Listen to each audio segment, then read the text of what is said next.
지금 5.18 민주화운동이란 용어를 5월 광주 항쟁으로 바꾸자라는 제안을 5.18 기념재단에서 지금 하고 있습니다.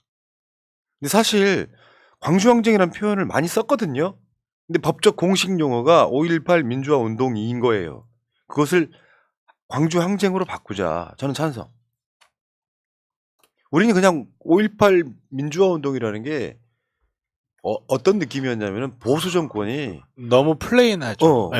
그냥 평범하게 만들어 놓은 거고요. 5.18이 뭐냐? 우리나라 군대가 민간인들을 총으로 쏘고 대검으로 찌르고 해서 죽이는 학살 현장이 일어나요. 그러니까 광주 시민들이 직접 무기를 들고 그 군인들과 싸운 거예요. 저항 전쟁이죠, 말 그대로. 그래서 결국 시민들이 그 나라 군대로부터의 자기가 지켜낸 사건인데 이건 역사적으로도 흔치 않은 사건이에요. 이게 세계사적으로도 항쟁이라고 하는 게 저는 맞을 것 같습니다. 예, 단어를 순화시켜버리면 그 의미가 제대로 전달 안 됩니다. 진짜 민주화 운동하면 요즘 MZ 세대들 잘 몰라요. 정말로 항쟁이라는 말이 강하게 느껴질 수 있는데 저항 전쟁이었어요. 정말로 저항 전쟁이었고, 이런 단어가 심하다고 생각하시는 분은 프랑스 국가들은 기절하실 겁니다. 아마. 장난 아니에요. 걔네들은 맞아. 프랑스 같은 데는 자기들 국가에 그렇죠. 피로 물들고 네. 막 그 예를 들면 유튜브로 만들면 그거 그렇죠. 노딱이에요. 자유 프랑스는 관용 앞에 세워지지 않았다. 그러니까 여기 바꾸자, 이게 아무것도 아닌 것 같지만 그 이름 하나가 담는 의미가 엄청 커서 저 찬성하고요. 또 5.18이 몇 날 며칠에 걸쳐서 일어난 일인데 5.18이라고 그렇죠. 함으로써 네. 하루 동안 일어난 한계, 일이라는 인식의 네. 한계를 심어주는 거예요. 맞아요. 그런 게 있죠. 자, 근데 광주는 이렇고요. 전주에 가면은 전주국제영화제가 있는데 전주국제영화제는 독립영화의 최고봉, 우리가 지금 뭐 애니메이션이나 만화 그러면은 부천 저번에 윤석열차처럼 각 지방이 그걸 담고 있는데 여기에 집행위원장을 전주시가 정준호 영화배우로 임명을 하겠다 이렇게 했던 모양이에요. 근데 이게 논란이 되고 있어. 왜냐하면 정준호 씨는 독립영화에 대해서 한 번도 뭐 이렇게 출연을 했다거나 제작을 했다거나 이런 식의 참여를 한 번도 한 적이 없습니다. 그렇기 때문에 전주영화제 상징적인 인물로 그 매칭이 되기에 너무 부적절한 인물인 거죠. 또 정치적인 색깔도 있는데 항상 그 보수 정권 선거 때만 되면 보수 정권의 후보로 나올 것이다라는 말이 돌았던 인물이고, 그다음에 그 선거 운동에 항상 같이 있었던 그런 사람이기 때문에. 저거는 한나라당이 파란색 쓰고 있을 때 한나라당 선거 유세. 그리고 지금 저 극단적 친일파 정진석과의 관계도 있는 거거든요. 근데 저런 놈이, 나 정준호 진짜 싫어해요. 원래. 근데 저런 놈이 전주 영화제 집행위원장이라고 하면 저번에 그 부산국제영화제 집행위원장이 돌아가신 강수현 씨였죠. 근데 제가 그런 말씀 드리잖아요. 영화인들이 대한민국에서 어떤 분야로만 놓고 보면 가장 진보적이에요. 민주적이고. 그래서 블랙리스트가 만들어지고 세월호 진상규명 단식하고 할 때 영화인들 다 가서 김혜수, 송강호 막 다 할 때 전혀 한 번도 얼굴함을 안 내민 자가 정준호입니다. 근데 그 정준호가 전주 영화제 집행위원장을 한다는 게 좀 말이 안 되잖아요. 그래서 여기 관련된 사람이 다 사퇴해버려요. 사실 영화인들이 원하지 않는 집행위원장인 거예요. 근데 그 의견을 가장 들어야 할 전주시에서 지금 그렇게 하지 않고 있다는 거죠. 올해 전주영화제에서 그대가 조국이 세계 최초로 공개가 됐습니다. 정준호 같은 사람이 전주영화제 집행위원장 되면 그런 일이 있을 수 있을까요? 근데 이게 지금 우범기 전주시장이 단독으로 정준호를 추천을 한 거거든요.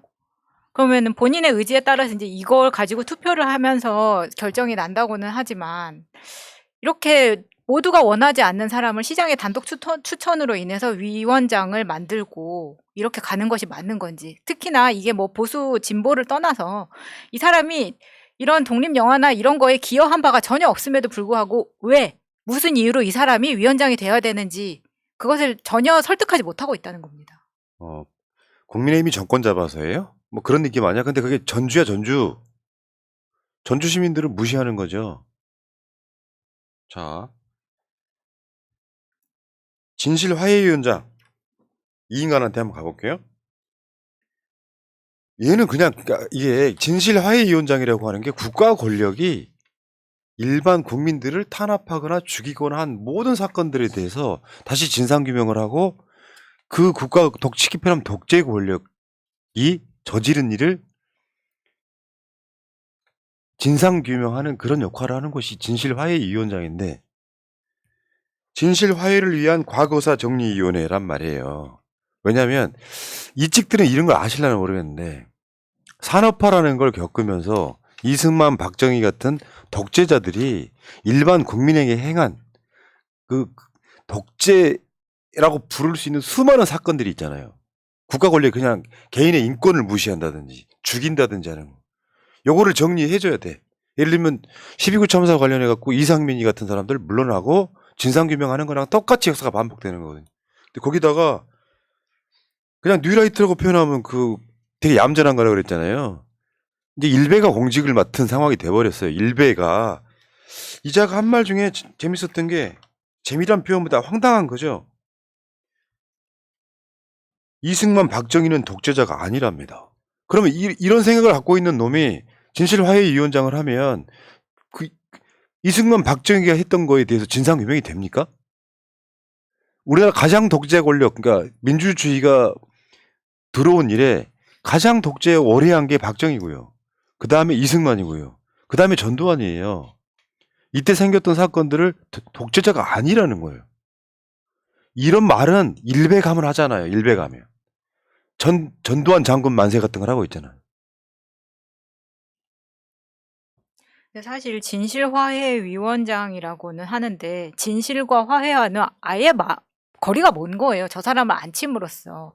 누구를 위한 진실과 화해입니까?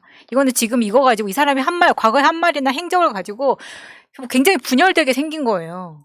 차라리 이런 거는 아예 없는 게 낫습니다. 그럴 거면. 그러니까. 어차피 일을 안 하려고 안 친 거 사실 아니겠습니까? 저는 개인적으로 그렇게 생각해요. 저는 원래 머리가 기본적으로 이과적 머리다 보니까 아니 원래 별 생각 다 해요. 하는 사람 다 있어요.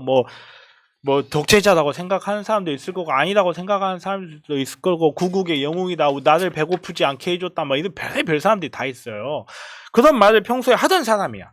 하던 사람이 이런 자리에 앉았어. 그럼 언론이 가까이 갔을 때 나는 왜 이렇게 생각한다라는 말을 당당하게 할 수 있다면 아 그래도 저 사람 소신이 있구나 이렇게라도 생각을 해주겠어요. 근데 자기가 이렇게 평소에 말을 하고 다녔는데 이런 일이 있어서 언론이 마이크를 댈 때는 입을 다물어 버려요. 그건 무슨 말이에요?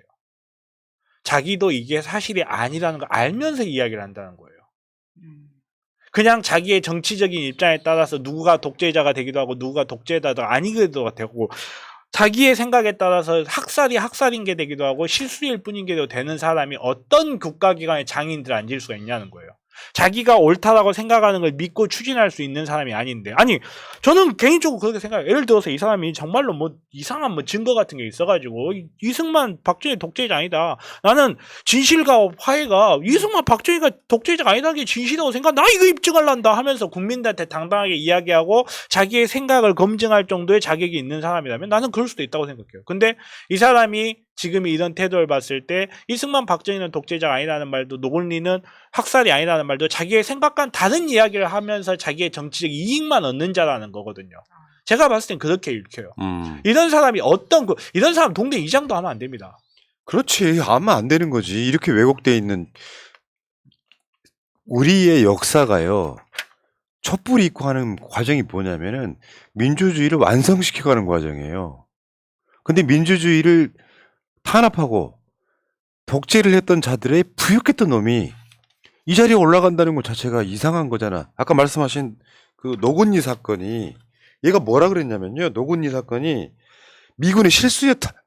어떻게 실수로 200명을 죽일 수 있나요? 거기 충청북도 영동군에 있는 곳이 노건리라고 있거든요. 황간면 노건리일 거예요. 거기에 미군들이 철길에다가 민간인들을 모아놓고 총으로 갈겨버립니다. 그래가지고 300명 정도 중에 200명이 죽는 사건인데 미군이 싫습니까? 미국이 6.25 때 6월 이게 7월 달에 일어난 사건인데 저 사람들이 북한 사람인지 누군지 몰라서 아예 다 죽여버리는 이런 상황들이거든요. 그런 경우 되게 많잖아요. 케네디 봤을 때는 그냥 다 동양인이니까. 근데 북한 사람이라 하더라도 민간인은 죽이면 안 되는 거죠. 그 노근리 사건 같은 경우는요. 미국 내에서도 이견이 없어요. 미국 내에서도. 그렇지. 노근리 사건 같은 경우는 미국에서도 노근리라는 만화책이 있습니다.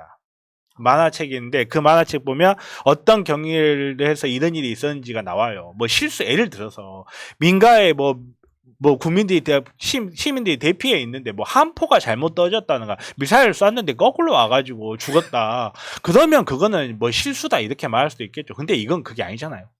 민간인이에요. 민간인. 총든 사람들이 아니었다고요. 민간인들을 그걸 북한 사람이라고 생각했건 남한 사람이라고 생각했건 민간인들 모아놓고 방아쇠를 당겼으면 그 순간부터 전쟁 범죄가 학살이죠. 오죽했으면 피카소가 한국에서의 학살이라는 그림을 그렸겠습니다. 이번에 러시아하고 우크라이나하고 그것도 똑같은 맥락이잖아요. 그렇죠. 러시아가 네. 와갖고 민간인 지역에다가 막 미사일 쏴버리고 막 학살하고 이런 거 전 세계적 규탄 대상이잖아요. 근데 얘는 극우 중에서도 아주 상극우.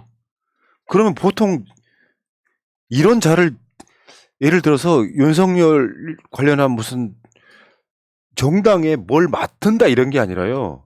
국가기관의 장을 이런 자를 시킨다는 게 나는 솔직히 말해 윤석열 이거 하나로 탄핵감이라고 생각해요.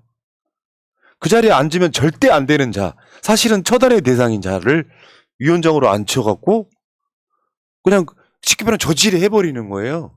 아니 이게 말이 됩니까 이게. 그런 자들만 골라서 모은 정권. 덕수형부터 시작해가지고. 오죽했으면 안민석 의원이 김광동은 일베라고 했겠습니까? 우리나라 이런 골때리 소위 말하면 무슨 교수네 뭐네 해가지고 지식이라는 소리를 가끔씩은 듣지만 사실은 머릿속에 쓰레기밖에 없는 새끼들. 그게 아부면 좀 잘 좀 하면은 이런 자리에 앉혀서 월급 따박따박 나오게 만들어주는 정권. 용서가 되겠습니까? 내가 윤석열이라면 저 자리에 진짜로 민주 쪽 인사 안 칩니다. 그래야 역사적 화합이 될 거 아니야. 그리고 얘는 우파라고 보기 힘든 게 반미라니까요. 미국하고도 의견이 틀려 지금. 반미야 반미. 어? 에휴, 참 알겠습니다. 여기까지 일베가 공직을 맡았다는 사실.